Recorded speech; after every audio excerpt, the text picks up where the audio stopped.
نحمدہ ونصلی علی رسولہ الکریم اعوذ باللہ من الشیطان الرجیم بسم اللہ الرحمن الرحیم۔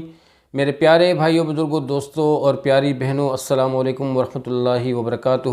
سدا خوش رہیں اور ہمیشہ پھولوں کی طرح مسکراتے رہیں اور ہر قسم کے دکھ درد سے دور رہیں، آمین ثم آمین۔ آپ لوگوں کو بھائی فیاض ٹاگو ٹی وی کی جانب سے ایک نئے پروگرام کے ساتھ حاضر ہے۔ آج کی اس ویڈیو میں اللہ سبحانہ تعالیٰ کے فضل کرم سے ہم لوگ آپ صلی اللہ علیہ وآلہ وسلم کی ایک مبارک حدیث سنیں گے جو بہت ہی بابرکت حدیث ہے، بہت ہی فائدے سے بھری ہوئی ہے، اور اس حدیث کی برکت سے ہماری دونوں جہانوں کی زندگی پر رونق بننے والی ہے، خوشیوں سے بھرنے والی ہے، عزتوں سے بننے والی ہے، اور اللہ سبحانہ تعالیٰ کی خوشنودی اللہ سبحانہ تعالیٰ کی خوشنودی کا بڑا ذریعہ ہے۔ تو دوستو، یہ عمل بہت ضروری ہے۔ ضرورت کے باوجود اس کا جو عنوان ہے وہ یہ ہے کہ ضرورت کے باوجود صدقہ کرنا۔ جیسے کہ آج ہمارے اپنے ہمیں مال ہر بندے کو مال کی ضرورت ہوتی ہے۔ آج ہم لوگ کہ اپنے خزانے میں جو کہ بنائی ہوتی ہے، اپنا جو کہ گلٹ بنایا ہوتا ہے، اس میں تھوڑے تھوڑے پیسے ہم لوگ ڈالتے جاتے ہیں اور جمع کرتے جاتے ہیں۔ تو یہ ہر بندے کی ایک ضرورت ہوتی ہے، وہ کہتا ہے کہ بھئی یہ مال میں جمع کروں، لیکن اس نیت سے کبھی بھی مال جمع نہ کریں کہ یہ مال جو ہے یہ آپ کے برے وقت میں کام آئے گا، بلکہ یہ گمان رکھیں کہ انشاءاللہ جب ہماری نیت صاف ہوگی، ہمارے ارادے پاک ہوں گے اور اللہ سبحانہ تعالیٰ کی طرف ہماری نظریں ہوں گی، اس کے خزانوں پہ لگی ہوئی ہوں گی، تو انشاءاللہ برا وقت ہی نہیں آئے گا۔ تو اس لیے اس نیت سے ہم لوگ جو اللہ کا دیا ہوا مال ہوتا ہے، اگر زندگی میں اس چیز سے جمع کرنے سے پہلے ہم اللہ کے راستے میں اس کو خرچ کرتے چلیں تو یہ دگنا ہوتا جاتا ہے، راستے کھلتے ہیں، خوشیاں ملتی ہیں اور برکت والی زندگی ملتی ہے، پرسکون ملتی ہے، ہر مصیبت سے پاک، ہر ناگہانی آفتوں سے پاک اور ہر قسم کی تکلیف سے پاک، ہر قسم کی میرے دوستوں اتفاقی حادثات سے محفوظ رہنے کے لیے ایک بہترین عمل ہے صدقہ دینا، خیرات دینا، اللہ کے راستے میں مال دینا۔ یہ بہت بڑی برکت کا بڑی برکت حامل کام ہوتا ہے۔ اللہ تعالی ہمیں اس عمل کی پابندی نصیب فرمائے، آمین۔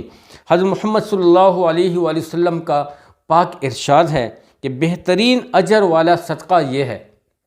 بہترین اجر والا صدقہ یہ ہے کہ تم تندرستی و توانائی ہوتے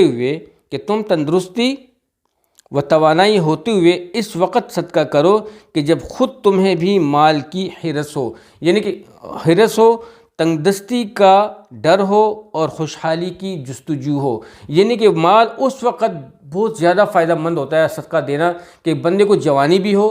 اسے زندگی کی آس بھی ہو کہ جی میری زندگی کافی رہتی ہے۔ ایک انسان میں ایک آس ہوتی ہے نا، موت کا وقت تو اٹل ہے، وہ جوانوں پہ بھی ہے، بوڑھوں پہ بھی ہے، بیماروں پہ بھی ہے، صحتیابوں پہ بھی ہے، یہ تو اوپر سے فیصلے ہیں۔ لیکن ایک جوان بندہ ایک یہ کنسیڈر کرتا ہے کہ بھائی میں نے تو ابھی زندہ ہے، میں تو رہنا ہے، میں ایک عام کامن سینس میں یہ کہتا ہے کہ جی میں تو ابھی جوان ہوں اور میرا تو وقت ہے، یہ بوڑھا ہے، اس نے پہلے ہی مر جانا ہے۔ تو دوستو، یہ ایک بدگمانی ہوتی ہے۔ لیکن اس وقت جب اس کو زندگی کی آس بھی ہو اور اس کے اندر مال جمع کرنے کی حرص بھی ہو اور اپنے فیوچر کو براٹ کرنے کی بھی حرص ہو اور تنگ دستی کا بھی ڈر ہو اور جستجو بھی اس کے اندر ہو کہ آج سے بہتر میرا کل بھی ہو، اس کے لیے یہ مال جمع کر رہا ہو اور اس کو اپنی بھی ضرورت فیل ہو رہی ہو، اسے ضرورت سے نکال کے یہ اللہ کے راستے میں خرچ کرے، that was the good job for his success in future life. ٹھیک ہے، یہ وہ چیز ہے جو انسان کو ڈیولپ کرتی ہے، یہ وہ سوچ ہے جو انسان کو ڈیولپ کرتی ہے، یہی وہ کام ہے جو انسان کو کامیابیوں اور کامرانیوں تک لے جانے والا عمل ہوتا ہے، اور یہی وہ چیز ہے جو اللہ سبحانہ تعالیٰ کی مدد اور اللہ سبحانہ تعالیٰ کی خوشنودی اور اس کا قرب کا حاصل کرنے کا بڑا سورس ہوتا ہے، اور یہی لوگ کامیاب ہوتے ہیں اور یہی لوگ ہر قسم کے آفات سے محفوظ ہوتے ہیں۔ تو دوستو، اگر ہم لوگ اتنے ایسے عمل سے بچ سکتے ہیں تو سب سے پہلی دعا یہ ہے کہ اللہ پاک اس حدیث پاک پر مجھے عمل کرنے کی توفیق عطا فرمائے کہ اس عمر میں جو میرے بیچ میں مال کی حرص ہے، پاک پروردگار میرے دل سے مال کی حرص نکالے، اللہ کے راستے میں خرچ کرنے والا بنائے اور صدقہ خیرات کرنے والا بنائے، آپ لوگوں کو بھی بنائے، میں بھی مستفید ہوں، تم بھی مستفید ہو، اور دوستو میں بھی حاجت مند ہوں، آپ لوگ بھی حاجت مند ہیں اس حدیث شریف کی، ان باتوں کے، ان کاموں کے۔ تو میرے دوستو، امید ہے کہ آج کی ویڈیو آپ لوگوں کو ضرور اچھی لگی ہوگی، یہ حدیث آپ کو اچھی لگی ہوئی ہوگی، ضرور لائک بھی کیجیے گا،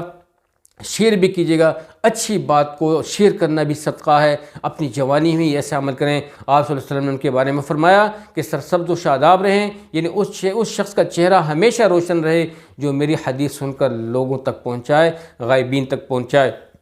تو دوستو، اس کو آگے پھیلائیں، آگے پہنچیں۔ اللہ آپ لوگوں کو خوش رکھے۔ اب تک کے لیے اتنا ہی، آپ کی ڈھیر ساری دعاؤں میں اجازت چاہوں گا۔ السلام علیکم ورحمۃ اللہ وبرکاتہ۔ جیت رہیں، آباد رہیں، جزاک اللہ۔